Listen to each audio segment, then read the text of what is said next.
First time we're hearing from the widow of a Gilbert man killed in a terrorist attack in Kenya. The family is still in mourning for Dustin Harrison, a pilot for a defense contractor who was killed when the air base he was at was attacked by terrorists. Team 12's Michael Doudna sat down exclusively with Dustin's grieving widow. Guys, she's heartbroken, but she hopes her husband's sacrifice will inspire others. He was a great man. He was a great husband, a great father, a great son. Dustin Harrison's story centers around hope and heaven. I just had this sense of I could never live without you. Hope is Dustin Harrison's soulmate. The two met in 2015 and never looked back. Soon two became three, with the birth of their daughter, Heaven. He just sat there and he just stared at her. I can tell, she had become his world. Daddy and daughter, despite his job, almost inseparable. No, that's my Mommy, you can daddy. touch my hand. Although Dustin would spend months overseas as a pilot for a defense contract company, Heaven was never far from his mind. He would always talk about when he came home, he was gonna, take her to the zoo, or he wanted to take her, to Disneyland when she turned 5. But on January 5th, Dustin was based in Kenya. That's when the terrorist group Al-Shabaab attacked his airfield, killing him and 2 others. At 7:30 that night, Hope got the call. Letting me know that,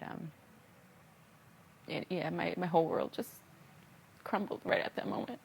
And it's still shattered. Since then, Hope has taken refuge, surrounded by Dustin's pictures and clothes, reminders of the man she loved. It's an agony, but it's also comfort. I often just walk into the closet and smell his clothes. I run my hands over things that I know that he was there. I sit in his office and I just pretend he's sitting there with me. But Hope and Heaven are far from alone. Since the attack, there has been an outpouring of support. Neighbors lining her neighborhood with flags, her inbox filled with messages of love and support. If they need anything, they know that they can knock on any door out here. Dustin may have died a hero overseas, but Hope says his legacy was one of being there for others, both home and abroad. He was a hero to so many people long before this happened. He was always helping people. There will be a celebration of life for Dustin this Saturday in Tucson, which is open to the public. More in the newsroom. Michael Doudna, 12 News. Biden police custody is demanding answers and justice. On December the 26th, Jordan Sims died after falling out of her police transport in Graham County after accusing officers of sexual assault. Team 12's Michael Doudna joins us. And Michael, this mother, I get it. She is understandably heartbroken. Yeah, that's right. Heartbroken, grieving, and angry. She's not buying law enforcement's explanation of what happened here and is calling for all the truth and facts to be laid out and justice for Jordan. It is so hard knowing that she's just not coming home.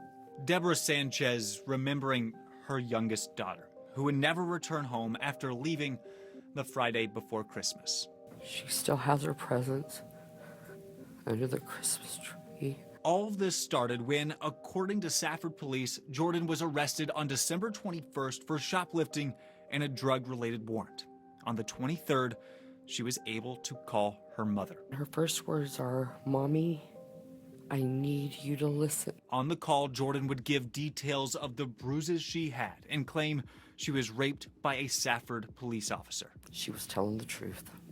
When you speak to somebody that has been violated, trust me, broken's all in their voice. Safford police say they have since launched a criminal investigation and placed the officer in question on leave. Her family says Jordan would have a rape kit done, and when she returned to jail, claims during a search she was assaulted again, this time by a female officer.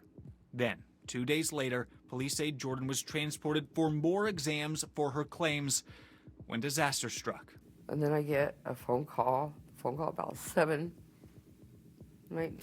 Police say that during a transport just 2 blocks from the hospital, Jordan jumped out of the moving police car, suffering severe injuries. Police say she was able to get out of the police vehicle by somehow taking off her handcuffs, ankle restraints, and belly chain before opening up the near passenger door because the child-proof locks were not on. That's a crock of crap.